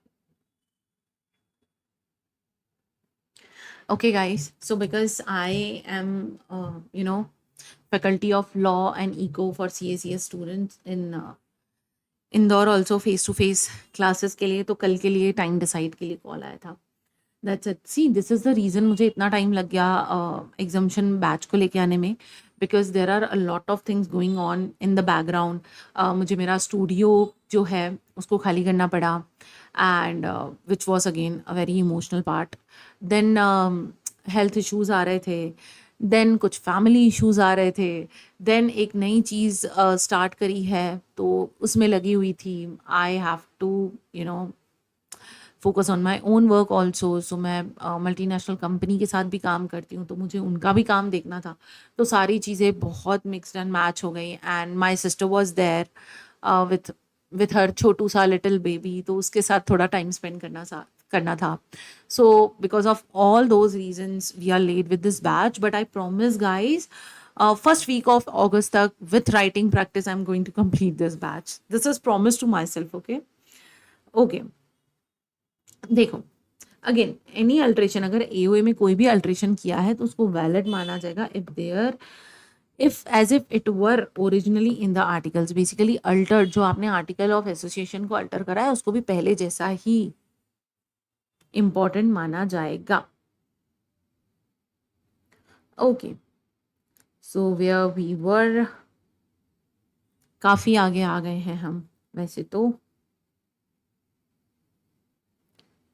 ऑब्जेक्ट भी हो गए, अल्ट्रेशन ऑफ आर्टिकल चल रहा था, and we were here. Okay, ये केस है, केस लॉ अगर याद कर लिया तो गुड, आपके लिए अच्छा रहेगा। केस लॉ याद कर लेते हैं ना तो थोड़ा सा इम्प्रेशन अच्छा पड़ता है।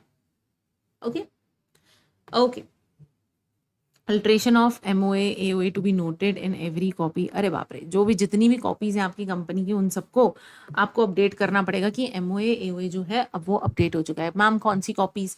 फॉर एग्जांपल कुछ भी डॉक्यूमेंट्स, जैसे आपने इनकॉर्पोरेशन के डॉक्यूमेंट मैंने बोला था मरते दम तक का संभालना है, तो उसमें भी आपको अल्टर्ड MOA AOA की कॉपी को अफिक्स करके रखना पड़ेगा। ओके देन अगर कुछ भी डिफॉल्ट किया तो this is the penalty. Then we have rectification of name of company. देखो, सेंट्रल गवर्नमेंट की ओपिनियन में जो नाम है कंपनी का वो आइडेंटिकल है या फिर बहुत ज़्यादा सिमिलर है। बेसिकली सेंट्रल गवर्नमेंट नाम चेंज करने का ऑर्डर दे सकता है और आपको 3 महीने के अंदर अंदर मानना पड़ेगा। ऊपर भी हमने सेम देखा है ये कैसे सेंट्रल गवर्नमेंट को खुद लगता है कि नाम चेंज करना है, सेंट्रल गवर्नमेंट के पास किसी की एप्लीकेशन आई है कि मुझे नाम चेंज करना है, कि भाई ये तो मेरे जैसा कुछ नाम है। ओके तो वो डायरेक्ट कर सकता है नाम चेंज करने का। जैसे ही नाम चेंज करने के लिए बोले आपको ऑर्डिनरी रेजोल्यूशन पास करना है, 3 महीने के अंदर अंदर नाम चेंज करना है, आपको नोटिस देना है ROC को और ऑर्डर ऑफ सेंट्रल गवर्नमेंट की देखो ROC हमने नाम चेंज करा है। वो बोलेगा काय के लिए चेंज करा, मैंने तो बोला नहीं। ROC तुम्हारी गर्लफ्रेंड है यार, मैं हमेशा बोलती हूँ, तो उसको सब बताना पड़ेगा। तुमने बोला मैंने नाम चेंज कर लिया, उसने बोला मैंने तो बोला नहीं, तो उसने बोला नहीं नहीं गुरु जी ने बोला था। Who is Guru ji? CG is my Guru ji, that is Modi ji. तो आपको उसका ऑर्डर भी साथ में देना पड़ेगा। उसके बाद with in a period of 15 days of such change आपको एक रिसिट ऑफ नोटिस मिलेगा जिसमें carry out necessary changes in corporation का डॉक्यूमेंट, ठीक है, सर्टिफिकेट ऑफ इनकॉर्पोरेशन के डॉक्यूमेंट में भी कुछ चेंजेस किए जाएंगे। Okay, now what is the default? Default में देखो, कंपनी 1000 पर डे आपको डिफॉल्ट कंटिन्यू करना है और ऑफिसर इन डिफॉल्ट को 5000 से 1 लाख तक का पेनल्टी लगेगा। Okay, section 17 copies of MOA AOA etcetera to be given to the member. देखो, अगर आपसे मेंबर डिमांड करता है तो आपको एमओए एओए की कॉपी देनी है। देखो, अगर मेंबर ने आपको डिमांड किया, आपको सेंड करनी है कॉपी 7 दिन के अंदर अंदर। कैसे? एमओए एओए या कोई भी एग्रीमेंट माना, अगर आपने डिफॉल्ट करा तो you are going to pay the penalties. Then we have penalty को कुछ तो अलग मार्क कर दूं क्या, सो दैट ये दिखना चाहिए कि दिस इज पेनल्टी। चटक लाल कर दूं क्या? Okay, let's try with the चटक लाल थिंग। हाँ, खून भरी मांग। उसके बाद conversion of company is already register. New certificate, basically अगर आपको कन्वर्ट करना है एक कंपनी से दूसरी कंपनी में, आपको कन्वर्ट करना है, पब्लिक से प्राइवेट जाना है, सेक्शन 8 से पब्लिक होना है, सेक्शन 8 से प्राइवेट होना है, 1% से प्राइवेट जाना है, तो उसके लिए आपको एक नया सर्टिफिकेट ऑफ इनकॉर्पोरेशन मिलेगा। मतलब कि रिश्ता वही है और सोच नहीं। क्या है ये? देखिए, आपको रजिस्ट्रार के पास एप्लीकेशन फाइल करनी पड़ेगी। आफ्टर सेटिस्फाइंग हिमसेल्फ, उसको लगता है हाँ ठीक है, तो वो क्लोज कर देगा आपका पुराना रजिस्ट्रेशन और एक नया सर्टिफिकेट ऑफ इनकॉर्पोरेशन दे देगा। सिंपल। हाँ, आपका जो नया सर्टिफिकेट ऑफ इनकॉर्पोरेशन है उससे आपकी पुरानी डेट और लाइबिलिटीज बिल्कुल अफेक्ट नहीं होनी चाहिए। I am so unsure whether my voice is going to be clear in the video or not, but let's see। देखो, कंपनी सेम एंटिटी ही रहेगी, इसलिए पुरानी लाइबिलिटी वैसी की वैसी रहेगी, इसको याद रखना। यहाँ से आपको केस स्टडी आ सकती है, यहाँ से आपको केस स्टडी आ सकती है, याद रखना। Then we have section 19 subsidiary company not to hold share in its holding company. देखो, बेटा बाप का आशीर्वाद कभी नहीं लेता, सॉरी, बाप बेटे का आशीर्वाद कभी नहीं लेता। सो बेसिकली मतलब बेटा बाप को आशीर्वाद नहीं देगा। शिट मैन, क्या बोल रही हूँ मैं? बेटा बाप को आशीर्वाद नहीं देगा। देखो, तो basically subsidiary company holding company के शेयर्स होल्ड नहीं कर सकती, but there are some exceptions. क्या एक्सेप्शन है? अगर वो एज ए लीगल रिप्रेजेंटेटिव काम कर रही है तो चलेगा, अगर वो एज अ ट्रस्टी काम कर रही है तो भी चलेगा, अगर शेयर होल्डर जो है, where the subsidiary company is a shareholder, अगर वो शेयर होल्डर है तो शेयर होल्ड करेगी ना। Simple. Point to be noted, right to vote at a meeting of holding company only in respect of share held as a legal representative or as a trustee। देखो, मैंने बोला बेटा बाप को आशीर्वाद नहीं देगा, बेसिकली सब्सिडरी होल्डिंग के शेयर्स होल्ड नहीं कर सकते। एक्सेप्शंस आर, अगर वो as a legal representative hold कर रही है, अगर एज अ ट्रस्टी होल्ड कर रही है, या फिर वो खुद ही शेयर होल्डर है तो होल्ड कर सकती है, लेकिन वो वोट नहीं दे सकता। कौन से केस में? अगर उसने एज ए शेयर होल्ड करे हैं तो। लीगल रिप्रेजेंटेटिव और ट्रस्टी है तो चलेगा वोट देना। Okay, then a subsidiary can buy shares in its holding company where it is a part of scheme of amalgamation sanctioned by the court or tribunal. Now, the reference in this section to shares of a holding company which is not again, the reference in this section to shares of a holding company which is a company not having share capital, अगर guarantee वाली company है तो उसको interest देना पड़ेगा members को। Then there is some clarity point, service of document, आपको company को और ऑफिसर को रजिस्टर ऑफिस पर क्या क्या डॉक्यूमेंट्स रखते हैं, क्या क्या डॉक्यूमेंट्स आ सकते हैं। रजिस्टर पोस्ट, स्पीड पोस्ट करो, कुरियर करो, लिविंग एट HRO या फिर मीन सच इलेक्ट्रॉनिक। कैसे आपको ROC कैसे डॉक्यूमेंट भेज सकता है आपके रजिस्टर ऑफिस पे? देखो, यहाँ पे आपको ऑर्डिनरी पोस्ट कहीं पे भी नहीं दिखेगा, उसको याद रखना है। Then we have okay, we are very close to complete this chapter. However, where securities are held with depository, the records of beneficial ownership shall be served to the depository। अरे, depository के पास share रखे तो आपको उसको सारे documents तो देने पड़ेंगे। Then a document may be served on the registrar or any member by sending it to him by, देखो अभी ऊपर देखा ना, अगर ROC और मेंबर्स को किसी भी तरीके का भेजना है डॉक्यूमेंट तो यहाँ पर आपको post, ordinary post, register post, speed post, ये सारा सेम है, बस यहाँ पे एक चेंज है कि पोस्ट आप ऑर्डिनरी पोस्ट भी कर सकते हो। देखो, then this is Hindi point which you can understand. Exception है कुछ निधि कंपनी के लिए, क्या है? In case of Nidhi company documents में be served only on members who hold shares more than 1000 value या फिर 1% of total paid up share capital whichever is lower. तो इतने शेयर्स होल्ड कर रखे हैं तभी आपको जो है डॉक्यूमेंट्स मिलेगा। For other share holder document जो है सर्व करेंगे पब्लिक नोटिस में, बेसिकली न्यूज़पेपर में या फिर नोटिस बोर्ड में।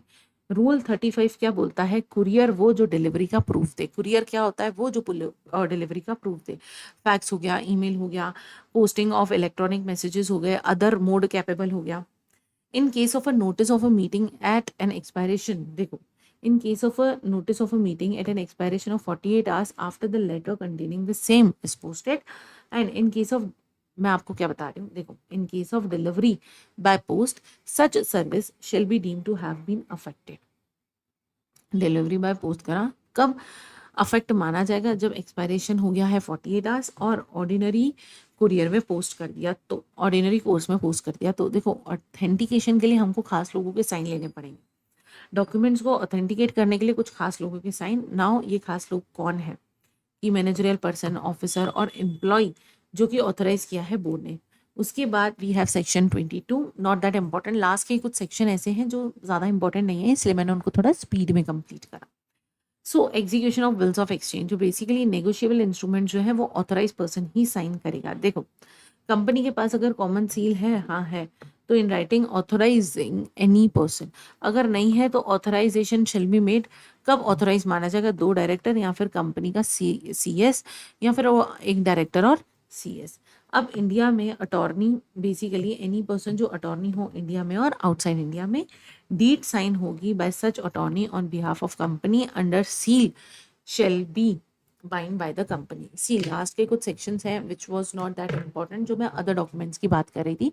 स्टार्टिंग के हमारे सारे सेक्शंस बहुत ही ज़्यादा इंपॉर्टेंट हैं। यहाँ पे मैंने आपको कुछ चीज़ें मार्क करवाई कि कहाँ से केस स्टडी आ सकती है, कहाँ से MCQ बन सकता है, तो उस पर ध्यान दे दीजिएगा। जहाँ पे मैंने आपको बताया कि यार जो पॉइंट्स बहुत जगह पे मैच कर रहे हैं, तो आप पहले पॉइंट जब पढ़ रहे हैं तो उधर ही नोट कर लीजिएगा कि फलाने सेक्शन में ये पॉइंट्स मैच करते हैं, सो दैट आपका रिविजन और फास्ट हो सके और आप जल्दी जल्दी कंप्लीट कर सकें। So guys, that's it for today, chapter 2। Now हम नेक्स्ट प्रैक्टिस करेंगे इसके लिए आंसर राइटिंग सेशन। थोड़ा सा स्टूडियो का प्रॉब्लम हो रहा है guys. This is something like I can't do anything. I tried a lot of things because see मुझे टाइम बिल्कुल भी नहीं मिल रहा है, but I am trying to do something good for you. क्योंकि अभी रिसेंटली जब पास्ट अटेम्प्ट में मैंने शुरू किया था एंड मैंने स्टूडेंट्स को गाइड करा, तो उनका काफ़ी अच्छा रिजल्ट आया है। So I just want to help you all. अभी क्वेश्चन जो हम आंसर राइटिंग प्रैक्टिस करने वाले हैं वो कैसे करने वाले हैं? सी, आंसर राइटिंग प्रैक्टिस में मैं क्या करने वाली हूँ, बेसिकली हम समझो कितने क्वेश्चंस लेंगे, कुछ 5 मिनिमम क्वेश्चंस लेंगे। और ये क्वेश्चंस कौन से होंगे? ये क्वेश्चंस मैं निकालूंगी पास्ट पेपर से। ठीक है, तो हम क्या करेंगे, क्वेश्चन पढ़ेंगे और मैं आपके सामने उस क्वेश्चन को लिखूंगी कि सी this is how you can write this question. उसके बाद मैं कुछ आपको पास्ट पेपर्स के क्वेश्चन दूंगी। 1 दिन का ब्रेक लेंगे, उस 1 दिन के ब्रेक में आपको आगे के वो 5 क्वेश्चन खुद मेरी टेक्निक से लिख के ट्राई करने हैं। इससे क्या होगा ना, आपका सारा चैप्टर बहुत अच्छे से हो जाएगा। ओके, 1 दिन का ब्रेक मैं आपको इसलिए नहीं दे रही कि आप नोट्स देख के आंसर को लिख लो। No, you have to learn and then you have to write. So basically देखो, for example, what is the date is today? The date is 10th of July। मैंने क्या करा, चैप्टर 2 को रिवाइज करवाया आपसे। ठीक है, हमने चैप्टर 2 जो है इसको हमने कंप्लीट करा। उसके बाद 11/7 को what I will do is 5 question practice मैं आपको कराऊंगी। कहाँ से? पास्ट पेपर से। ओके, पास्ट पेपर से मैं कुछ क्वेश्चंस दूंगी। देन 12/7 को हमारा रहेगा ब्रेक, और यहाँ पे आप चैप्टर 2 को करेंगे रिवाइज, और रिवाइज करके मैं जो आपको 5 क्वेश्चन दूंगी टेलीग्राम पे आपको वो फॉलो करने हैं, उन क्वेश्चंस को सॉल्व करना है याद करके, okay. And then you will share your questions, you will share your questions what happened. उसके बाद you will share not this, उसके बाद you will share your answers with me. आपने वो 5 आंसर्स मेरे साथ शेयर करने हैं ऑन व्हाट्सएप। अगर आप व्हाट्सएप पे शेयर करते हैं उसे, तो मैं उनको चेक करने वाली हूँ, ओके। और चेक करके मैं आपको बताऊंगी कि इसमें क्या गलती है एंड आपको इसमें क्या चीज़ को ठीक करना है। मैं आपको मेरा नंबर दे देती हूँ, मेरा professional number. I am very bad at remembering the numbers, so I have to see here कि मेरा नंबर क्या है प्रोफेशनल वाला। It's a new number, so the number is 8827519705. So it is 8827519705. So you can WhatsApp me on this number your answers and I'll check and I'll give you an overview कि कहाँ गड़बड़ जा रही है। ऐसे करके हम सारे चैप्टर्स को कंप्लीट कर लेंगे, ओके। सो अगर मैं बोलूँ कि we have if we have 10 chapters और एक चैप्टर में मुझे लग रहा है 3 days with answer writing practice, okay. तो 30 days में हमारा ये कंप्लीट हो जाएगा। थोड़ा सा 10 दिन में और बोल लूँ तो not 10 days but August first week तक आंसर राइटिंग प्रैक्टिस के साथ हमारा ये सारा जो है ख़त्म हो जाएगा। तो गाइज ऐसे ही बने रहिए, लगे रहिए, पढ़ते रहिए। बिल्कुल भी डीमोटिवेट नहीं होना है कि यार मेरा तो रिजल्ट ऐसा आ गया वैसा हो गया। कोई बात नहीं, 2 महीने में फिर एग्जाम है, फिर पॉजिटिव रिजल्ट आएगा और फिर खुशियों की लहर आ जाएगी। तो बिल्कुल भी डीमोटिवेट नहीं होना है, बिल्कुल मेरे साथ ऐसे ही बने रहिए। कोई भी इशू हो you can WhatsApp me but you can't call me, okay. मैं कॉल्स को बिल्कुल एक्सेप्ट नहीं करती, कोई कॉल करता है तो मैं डायरेक्टली ब्लॉक कर देती हूँ। तो if you want to talk to me, आप relating your studies or relating to mentoring or some moral support or whatever it is, तो आप मुझे मैसेज या वॉइस नोट शेयर कर सकते हो, ओके गाइस। तो मिलते हैं हमारे कल के क्वेश्चन आंसर राइटिंग सेशन में। तब तक के लिए बाय बाय, हरे कृष्णा। थैंक गॉड, श्री जी की बड़ी दया थी कि मैंने ये सेशन पूरा कर लिया है। सिर्फ मुझे ही पता है मैंने कैसे करा है। सो बने रहिए guys, and if you like this video you can share it with your friends, you can like the video and please comment करना मत भूलेगा whether you want a separate sheet for default और penalties in your law, CA inter law. तो मैं एक अलग से sheet भी बना लूंगी, बट प्लीज मुझे 1-2 दिन में मैसेजेस मत करने लग जाना कि ma'am where is the sheet, ma'am where is the sheet. हमारी बैच खत्म होगी उसके बाद ही I will share that sheet. थोड़ा सा मुझे भी टाइम मिलना चाहिए, राइट। तो मिलते हैं गाइज हमारे अगले सेशन में, भूल गई, अपने अगले सेशन में। तब तक के लिए बाय बाय, हरे कृष्णा। बने रहिए, पढ़ते रहिए, ऐसे ही करते रहिए। Thank you so much.